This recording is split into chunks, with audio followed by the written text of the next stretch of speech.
कभी तुम लोगों ने किसी की चोमूपंती में बहुत ज्यादा हंसे हो कि भाई इस बंदे का मैं दोस्त हूँ, इस बंदे के मैं साथ हूँ, ये तो मेरे लिए शर्मनाक बात है कि भाई मैं इसके साथ कनेक्शन रखूं। लेकिन जब वो बंदा अपना कमबैक करके आता है कि भाई ये बंदा इतना ज्यादा बदल गया एंड अब तो ये मेरा पक्का दोस्त है भाई, इसको मैं कहीं छोड़ कर जाने नहीं दूंगा भाई, ये तो मेरे जेल का टुकड़ा है। एंड ऐसी चीजें मैं कहूँ ज्यादा तुम्हें सीखने को मिलती है बॉलीवुड से। एंड आज तुम लोग को वही चीज सिखाऊंगा कुछ कंट्रोवर्सीज को लेके। भाई कहाँ से चीजें स्टार्ट होती हैं, लाइक इसका कोई एंड पॉइंट भी है भाई। जिसको तुम लोग कल तक गालियां देते आए हो अगले दिन उसको तुम लोग अप्रिशिएट करने लगते हो, भाई एक तरफ रह लो। अब इस चीज का कुछ गलत कॉन्टेक्स्ट मत लेके चलना, बस इतना ही बोल रहा हूँ कि भाई कल वो अच्छा नहीं लग रहा था लेकिन आज वो अच्छा लग रहा है। किस रीजन की वजह से? इन रीजंस की वजह से जो मैं बताने वाला हूँ। Because of acting skills, because उस बंदे ने अपने इंप्रूव कर लिया। तो भाई सुबह का बुला हुआ शाम को लौट के घर आ सकता है, ऐसा कुछ कहावत है। क्या कहावत हक दी भाई मैंने, कहावत पे हक दिया।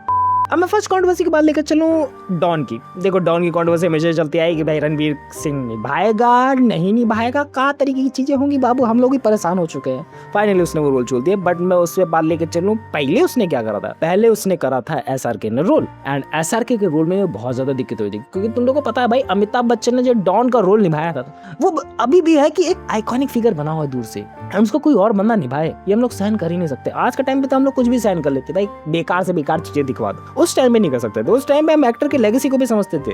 कहाँ गया वो भाई ओल्ड सिनेमा? छोड़ो, मैं मेन मुद्दे पे आता हूँ। तुम लोग बताओ कि भाई उस टाइम में बंदा ये ज्यादा कंफ्यूजन में थे कि ये इस रोल को पुल ऑफ कर पाएगा या नहीं कर पाएगा। लेकिन SRK ने उनको गलत तरीके से प्रूव करा, इतनी गलत तरीके से कि भाई वो भी एक आइकॉनिक डॉन बन के आई। लाइक पिछली वाली से मैं कहूँ बेटर ही बन के आई, story wise, camera quality wise and also lot of चीजें टेक्नोलॉजी वाइज भी बहुत ज्यादा बेटर निकल के आई। एंड इस वजह से हम लोग उसको एडमायर करते हैं आज भी। एंड ये तो मैंने बहुत पुरानी बात बता दी आई थिंक तुम लोगों को। अब कुछ नई बात बताऊं, वांडा के बारे में जानते हो? नहीं, इस वाली वांडा की बात नहीं लेके चला हूँ, सस्ती वांडा जो ब्रह्मास्त्र में देखने को मिली तुम लोगों को। मोनीरो को इतना ज्यादा ट्रोलमेंट देखने को मिला है ब्रह्मास्त्र के बाद से, भाई ये तो सस्ती वांडा है। इसके जो भी पावर्स का इस्तेमाल दिखाया गया है ये तो एकदम वांडा जैसी लग रही है। एंड इसको इस तरीके से पोर्ट्रेयल क्यों दिया गया है ओवरऑल ब्रह्मास्त्र में, थोड़ा सा तो मैं भी कंफ्यूज हूँ कि भाई कहीं ये कंट्रोवर्सी सही तो नहीं थी, कहीं ये बातें सही तो नहीं कही जा रही है। लेकिन बाद में जब मैं डीप डाउन से जाकर सोचता हूँ ना कि हम लोगों के थॉट्स कहीं ना कहीं से कॉपी आउट है ही। एंड हर कोई बंदा हर कहीं जगह से कॉपी करता है, मैं मान रहा हूँ एक तरीके से बात लेकर। लेकिन बात लेकर चलो मूवी बेटर बन सकती थी। उसके अंदर इस तरीके से कॉमन मिस्टेक्स करी गई है ना, तो समझ में नहीं आते कि भाई ये मिस्टेक्स करी जा रही है तो कम हम लोग कैसे ना निकालें। भाई तुम लोगों ने वहां से कॉपी करी चीजें, आधी चीजें वहां से कॉपी करी है, डायलॉग डिलीवरी तुम लोगों को अच्छी तरीके से आती नहीं है, तुम लोगों ने ब्रिलियंट एक्टर्स तो ले लिए लेकिन उनसे काम निकलवाना तुम लोगों को नहीं आता। एंड ओवरऑल तुम्हारे VFX की वजह से वो जानी जाती है। नाइस वन VFX का बस बहुत ज्यादा अच्छा करा गया है। एंड मैं थोड़ा सा बायस भी उसकी तरफ पे, बट वो है ना कि एक कमी सी खलती कि भाई स्टोरी कहाँ है। सब चीजें तुम लोग परफेक्ट कर दी बट स्टोरी A से B तक जा कैसे रही है, समझ में नहीं आता कि भाई क्या चीजें तुम लोग बैकएंड में करके चल रहे हो। एंड इस वजह से हम लोग मौनी रॉय को बहुत ज्यादा हिट करने लगे थे। एंड आफ्टर उन्होंने बहुत अच्छा रोल निभाया, मैं उनके रोल को ज्यादा क्रिटिसाइज नहीं करूँगा। एंड उनके रोल को ज्यादा एडमायरेबिलिटी भी नहीं मिली, मैं कहूँ तो नया ही शब्द क्रिएट कर देता भाई मैं कुछ।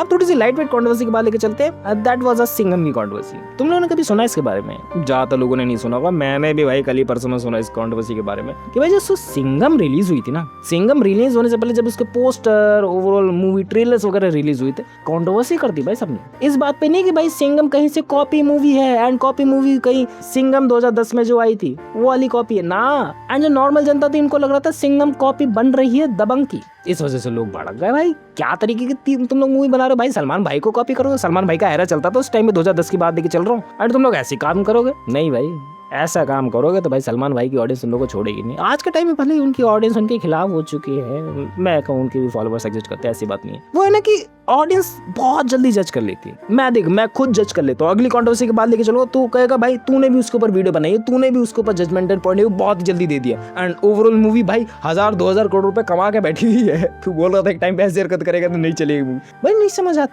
समझ आती जब तुम लोग किसी बंदे से, किसी ओवरऑल ट्रेलर से, किसी ओवरऑल पोस्टर से बहुत ज्यादा ही प्यार और नफरत करने लगते हो ना, तुम्हें चीजें समझ नहीं आती, तुम्हारा दिमाग काम करना बंद कर देता है। भाई ये बंदा ऐसे क्यों बना रहा है, इसकी पहली वाली मूवी कितनी ज्यादा अच्छी थी, आगे भी अच्छी बनाएगा ही ना, ऐसे एक्सपेक्टेशन हम लोग लेके बैठ जाते हैं। एंड जहां पर दिख जाता है कि भाई हमारे फेवरेट हीरो को कॉपी करा जा रहा है, हमारी फेवरेट स्टोरी को कॉपी करा जा रहा है, हम लोग तो बोलेंगे। बट एट द एंड वो मूवी रिलीज होते ही लोगों का पॉइंट ऑफ व्यू बदल गया कि भाई दबंग एक अलग कैटेगरी की मूवी थी एंड सिंघम एक अलग कैटेगरी की मूवी थी। एंड दोनों में डिफरेंशिएट लोग कर पाए, नई मूवीज को भी अडॉप्ट कर पाए। एंड टाइम टू टाइम हम लोग भी सीखते रह रहे हैं, बट मैं नहीं सीख पा रहा हूँ। मैं कहूँ लिटरली मैं नहीं सीखने के मूड में हूँ। तो भाई जो कंतारा वाली कंट्रोवर्सी हुई थी, जो रणवीर सिंह ने करी थी भाई, स्टेज पे जाकर जो हरकतें करी थी भाई, मैंने बोला था उसके खिलाफ कि भाई ऐसी चीजें करोगे तो तुम्हारी मूवी कैसे चलेगी। बट मैं अब इनको दूर से पॉइंट समझ पा रहा हूँ। भाई बंदा बहुत ज्यादा एक्सट्रोवर्ट है, बंदा इतना ज्यादा एक्सट्रोवर्ट है, वो खुद नहीं जान पाता कि वो क्या ऐसी वियर्ड हरकतें कर दे, किसकी भावना को ठेस पहुंचा दे, खुद नहीं पता लगता उसे।